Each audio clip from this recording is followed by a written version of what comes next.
বাউল TV Tangail, হৃদয় ধনবাড়ি, চেতনায় Bangladesh. Like দিন, share করুন, সাবস্ক্রাইব করুন এবং কমেন্ট করে জানিয়ে দিন আপনাদের মতামত। দেশ ও প্রবাসী বন্ধুরা, আপনি কি পারেন না আপনার দুলালকে ক্ষমা করতে? না সেনাপতি মীর কাসেম, হাকিম নরে তবু হুকুম নরে না। আমার আদেশ তোমাকে মানতে হবে। মহারাজ, আপনি মনে করে দেখুন মহারাজ, একদিন তো হুকুম নড়েছিল মহারাজ। আপনিও তো মহারানীর গা ছুঁয়ে প্রতিজ্ঞা করে বলেছিলেন আর কোনোদিন তার মৃত্যুর পর আর দ্বিতীয় দ্বার গ্রহণ করবেন না। সেদিন আপনার হুকুম কোথায় ছিল? সেদিন তো হুকুম নড়েছিল। আজ আইয়া মাতৃহারা দুটি সন্তানের মুখের দিকে তাকিয়ে আপনি কি ওদেরকে ক্ষমা করতে পারেন না? আমার সেনাপতি মীর কাসেম, সংযত হয়ে কথা বলো মীর কাসেম। আমার হুকুম তোমাকে মানতেই হবে। এই কে আছিস? নতুন ঘাতককে পাঠিয়ে দে। ওই ঘাতকের ডাকা পড়েছে। আজ আবার কোন সতী নারীর সিঁথির সিঁদুর আমাকে মুছে দিতে হবে? কোন কার সন্তানকে আমায় কেড়ে আনতে হবে? আদেশে করুন, আদেশে করুন মহারাজ। ঘাতক, এই শয়তান দুটোকে কালীর মন্দিরে নিয়ে গিয়ে তাদেরকে শিরচ্ছেদ করে তাদের তাজা রক্ত এনে এই রাজপ্রাসাদে আনবে, রানী চন্দ্রা দেবীকে উপহার দেবে। মহারাজ, আপনি কি বলছেন মহারাজ? আপনি কি বলছেন? মাতৃহার আদর সন্তান ওই আপনার দুলাল এতদিন সেই মাস্টারের বাড়িতে মানুষ হয়েছে। এই রাজপ্রাসাদে আসতে না আসতে তারা এমন অপরাধ করেছে যে তাদের তাজা রক্ত এনে ওই রানীকে উপহার দিতে হবে। আমার জল্লাদ, তুমি কি জানতে চাও তুমি কি আমার তাদের কি অপরাধ করেছে? হ্যাঁ হ্যাঁ মহারাজ, আমি আপনার বেতন ভুক্ত কর্মচারী, আপনার আদেশে পালন করাই আমার কাজ। তবু আজ আপনার কাছে আমি জানতে চাইছি আমার আপন দুলাল এমন কি অপরাধ করেছে মহারাজ? এই শয়তান দুটো আমার কাছে শিকারের ছলনা করে তাদের মায়ের মন্দিরে প্রবেশ করেছিল। মায়ের মন্দিরে ছেলে প্রবেশ করবে? এ তো বড় আনন্দের কথা মহারাজ। এই কথা শুনে আপনি তাদের হত্যার আদেশ দিয়েছেন কেন? জল্লাদ, তারা তাদের মায়ের পিতামাতার কাছে চেয়েছিল প্রেম ভিক্ষা।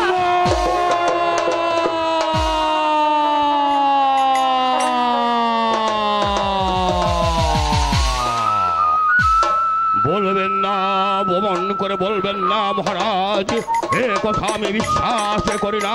আপনার জাত সন্তান ওই আপনার দুলাল তারা মায়ের মন্দিরে প্রবেশ করে তার মায়ের কাছে প্রেম নিবেদন করেছে, এ কথা এই পৃথিবীর সবাই বিশ্বাস করতে পারে। ৩৩ কোটি দেবতা বিশ্বাস করতে পারে। চন্দ্র সূর্য মিথ্যা হয়ে যেতে পারে, কিন্তু আপনার দুলাল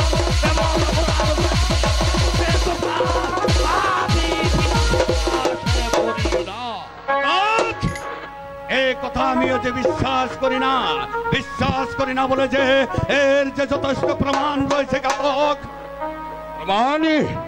হ্যাঁ ঘাতক। কি প্রমাণ মহারাজ? রানী, প্রমাণটা দেখিয়ে দাও। এই দেখুন প্রমাণ। এবার তো বিশ্বাস করবেন মহারাজ? বুঝতে পেরেছি মহারাজ, বুঝতে পেরেছি। আপনি চক্রান্তের জালে ফেসে গেছেন। এই চাদর আমার হাতে আসার সঙ্গে সঙ্গে আমার মন বলছে এখানে কোনো চক্রান্ত লুকিয়ে রয়েছে। এই চক্রান্ত করেছে আপনার মন্ত্রী জং বাহাদুর আর ওই রানী চন্দ্রা।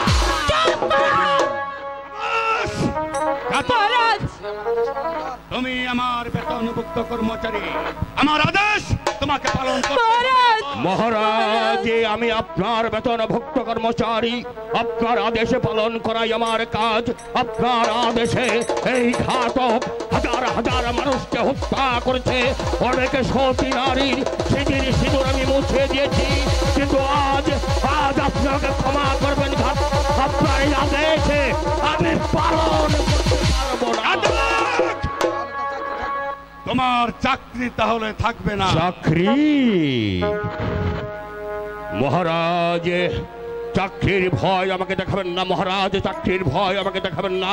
যাবৎ শিশু মাতৃহার সন্তান আপন দুলাল, তাদের প্রতি আপনি অবিচার করেছেন, সেই অবিচার আমার প্রাণে সহ্য হচ্ছে না। তাই আপনার চাকরি ছেড়ে দিয়ে আমি চলে যাব দূরে, অনেকে দূরে, তবু পারবো না ওই আপন দুলালকে।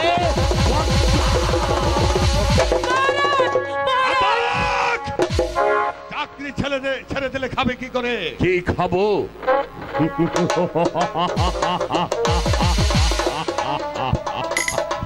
মহারাজ, আপনার চাকরি ছেড়ে দিয়ে আজ থেকে আমি রিক্সা চালাবো, মোট বইব, তাতে উদমি না হয় তাহলে স্ত্রী সন্তানের হাত ধরে ওই পথে দাঁড়িয়ে আমি ভিক্ষে করবো।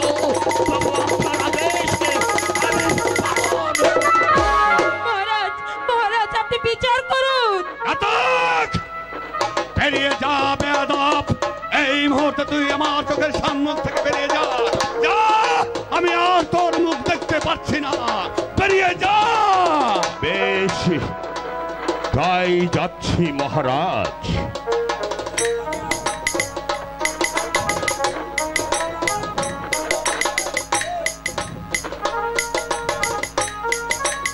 মহারাজ, হ্যালো, আপনার চাকরি ছেড়ে দিয়ে ঘাতক আজ চলে যাচ্ছে। যাবার পূর্বে আপনাকে এসে বলে যাচ্ছে, আজ মিথ্যে চক্রান্তের জালে পড়ে আজ আপন দুলালকে আপনি হত্যার আদেশ দিয়েছেন। এমন একদিন আসবে আপনার চোখের জলে আপনার বুক ভেসে যাবে। আপন দুলালকে জন্য ওই আপন দুলালকে আর খুঁজে পাবেন না। আপনার সামনে একটা মানুষ থাকবে না, সবাই বলবে রাজা ধনপতি, সে সে পিতা নয়, সে শুধু মহারাজ আপনি বিচার করুন। নতুন ঘাতককে পাঠিয়ে দে। না মহারাজ, নতুন ঘাতকের আর কি প্রয়োজন আছে মহারাজ? আমি করব সেই ঘাতকের কাজ যে আপন দুলাল আমার শিক্ষার অমর্যাদা করেছে মহারাজ। তাদেরকে আমি নিজে হাতে শিরচ্ছেদ করবো মহারাজ। এই তো তোমার শিক্ষা মাস্টার, এই তো তোমার শিক্ষা। আজ তুমি খরো খাতে নিজেই জল্লাদ সেজে বসে আছো মাস্টার। মহারাজ, তাছাড়া যে আমার উপায় নেই। এই আপন দুলাল আমার শিক্ষার অমর্যাদা করেছে, তাদের আমি নিজ হাতে শিরচ্ছেদ করবো মহারাজ। আমি শিরচ্ছেদ করবো। এই শয়তান দুটোকে তাদেরকে ধরে নিয়ে যাবে সেই কালীর মন্দিরে। তাদেরকে নিয়ে সেই কালীর মন্দিরে শিরচ্ছেদ করে তারপর এই শয়তান দুটোর তাদের রক্ত এনে দিবে। এই রাজ, যাও আপন দুলাল, আমার সম্মুখ থেকে বেরিয়ে যাও। চল চল চল, তোরা তোদের কালীর মন্দিরে করে নিয়ে শিরচ্ছেদ করবো। তাই চল। বিচারক, আমি নাই বিচারক। হ্যালো গুরুমশাই, পিতা আমাদের হত্যার আদেশ দিয়েছে তাই না গুরুমশাই? হ্যাঁ, শেষবারের মতো পিতাকে একটু প্রণাম করে আসি। ঠিক আছে, ঠিক আছে।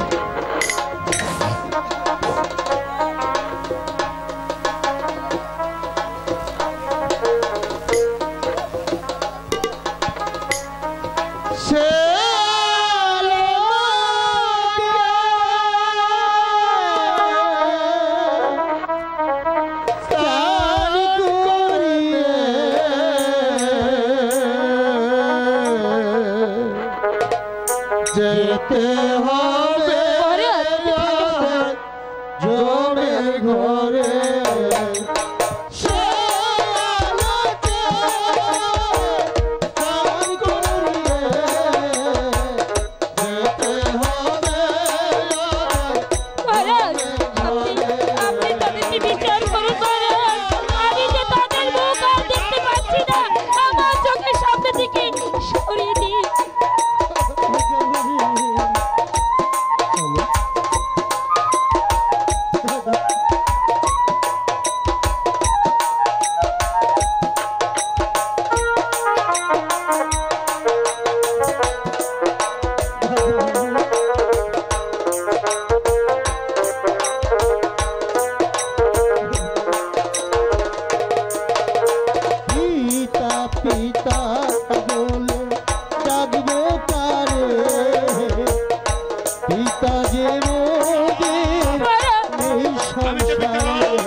মহারাজ।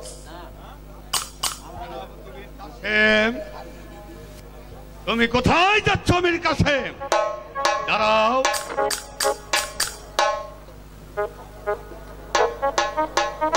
মহারাজ, আমি যে রাজলক্ষ্মীকে কথা দিয়েছিলাম আপন দুলালকে আমার জীবন দিয়ে হলো তাদের ক্ষতি আমি করতে দেব না। আজ যখন আপন দুলালের স্থান প্রাসাদে হলো না, যাচ্ছি মহারাজ, আমিও চলে যাচ্ছি। দাঁড়াও সেনাপতি মীর কাসেম, তুমি আমাকে ছেড়ে রাজপ্রাসাদকে ছেড়ে তুমি চলে যাবে সেনাপতি মীর কাসেম? কেন মহারাজ, আপনি একা কেন? আপনার তো রয়েছে রানী চন্দ্রা দেবী আর রয়েছে মন্ত্রী জগ বাহাদুর। এই মীর কাসেমের আর কোনো প্রয়োজন নেই। আজ যখন আপন দুলালকে আমি রক্ষা করতে পারলাম না, তাই তো আপনার এখান থেকে চাকরি ছেড়ে দিয়ে আমি চলে যাচ্ছি মহারাজ, দূরে, বহু দূরে। সেনাপতি মীর কাসেম, তুমি না রানী রাজ লক্ষ্মীর গাছ শপথ করে বলেছ তুমি আমাকে ছেড়ে এই রাজপ্রাসাদকে ছেড়ে তুমি কোনদিন চলে যাবে না। তবে আজ কেন তুমি আমাকে ছেড়ে চলে যাচ্ছ সেনাপতি মীর কাসেম? ওগো মহারাজ, যে রাজ্যে রাজার বিচার জানে না, অন্যায় ভাবে সে তার নিজের সন্তানকে শাস্তি দিতে পারে, সেই রাজার চাকরি সেনাপতি মীর কাসেম করে না। তাই তো আপনার দেওয়া ওই তলোয়ারি আর পোশাক ফেলে আমি জনমের মতো চলে যাচ্ছি। আপনি আমাকে ক্ষমা করে দিন মহারাজ। আজ যখন ওই আপনার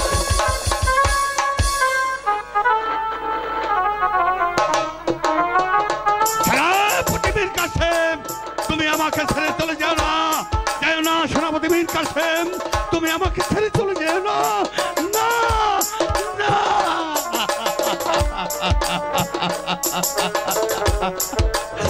সেনাপতি মীর কাসেম, তুমি চলে যেও না, তুমি আমাকে ছেড়ে চলে যেও না। সেনাপতি মীর কাসেম, তুমি চলে যেও না, তুমি আমাকে ছেড়ে চলে যেও না, না। সেনাপতি মহারাজ, আপনি অসুস্থ? মহারাজ, মহারাজ, ঝামেলা শেষ মহারাজ। রানী চন্দা, আমি ঝামেলা শেষ করে ফেলেছি। আমি আপন দুলালকে হত্যার আদেশ দিয়েছি। এবার তুমি খুশি তো রানী চন্দা?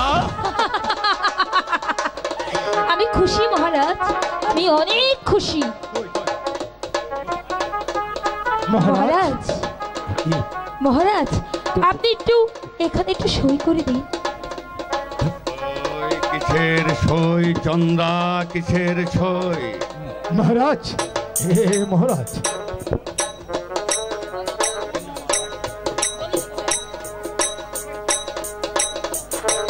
মহারাজ, দেন না, দেন না মহারাজ, একটু সই করে সই দিয়ে দেন মহারাজ, দেন না মহারাজ।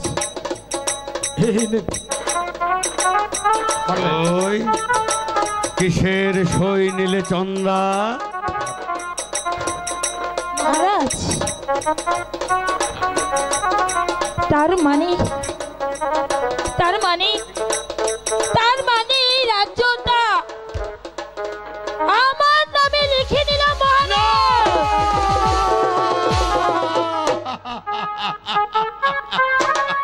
রাজ্য লিখে নিলে তার মানে রানী চন্দা তুমি আমার কাছ থেকে এই সিংহাসন কেড়ে নিলে। তুমি মানো তুমি ডাইনি। আমি এখন বুঝতে পেরেছি আমার এই সিংহাসনের লোভে তুমি আমার রাজ্যটাকে লিখে দিয়েছো। তুমি আমার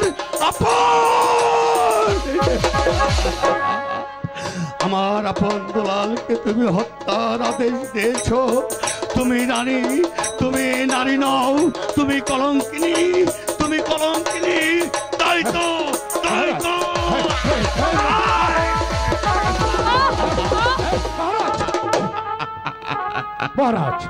আপনি পাগল হয়ে গেছেন? আমি পাগল হয়ে গেছি। আমার মাতৃহারা দুটি শিশুকে আমি হত্যার আদেশ দিয়ে ফেলো। আমি পাগল হয়ে গেছি।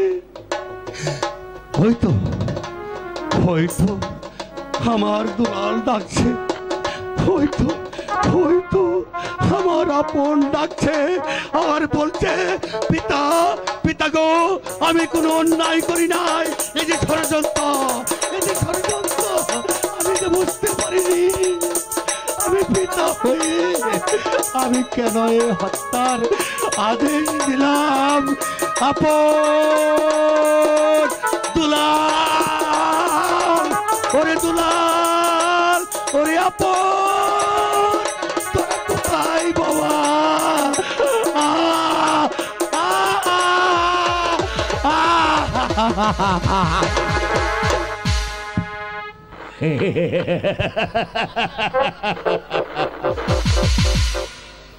পাগল হয়ে গেছে রাজা ধনপতি, পাগল হয়ে গেছে। সে রাস্তায় বের হয়ে গেছে। চন্দ্র, তাহলে এবার ওয়াদা পালন করা হোক। বসো বন্ধু, বসো, এই সিংহাসনে বসো। এই সিংহাসন চন্দ্র, বন্ধু, এই সিংহাসনের দায়িত্ব আমার হাতে এসে পড়েছে। হ্যাঁ বন্ধু। তাহলে এই আনন্দ মুহূর্তে একটা গান গা। তুমি আমার মনে রাজা,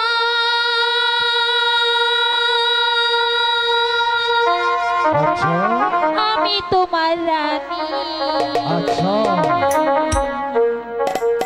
নাইবা হলাম দেশের রাজা, আমি রাজরানী। তুমি আমার মনে রাজা, আমি তোমার রানী। নাইবা হলাম দেশের রাজা, আমি রাজরানী। তুমি আমার মনে রাজা।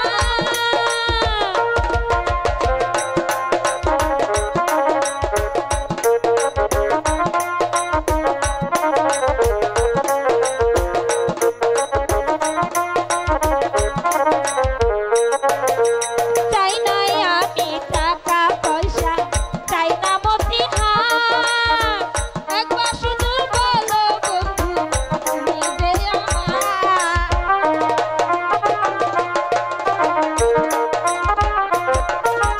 চাই না আমি টাকা পয়সা, চাই না মতিহার। একবার শুধু বলো বন্ধু, তুমি যে আমার। দেশের রাজা, আমি রাজরানী। তুমি আমার মনে রাজা।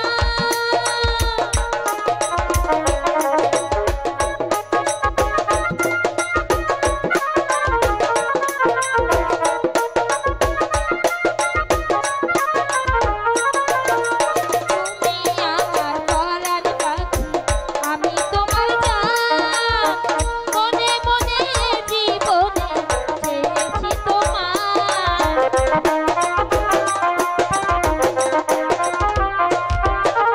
তুমি আমার পরাণ পাখি, আমি তোমার জান। মনে মনে জীবনে চেয়েছি তোমার।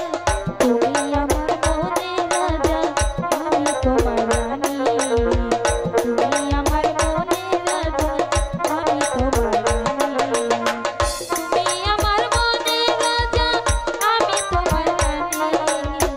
নাইবা হলাম দেশের রাজা, আমি রাজরানী। তুমি আমার মনে রাজা।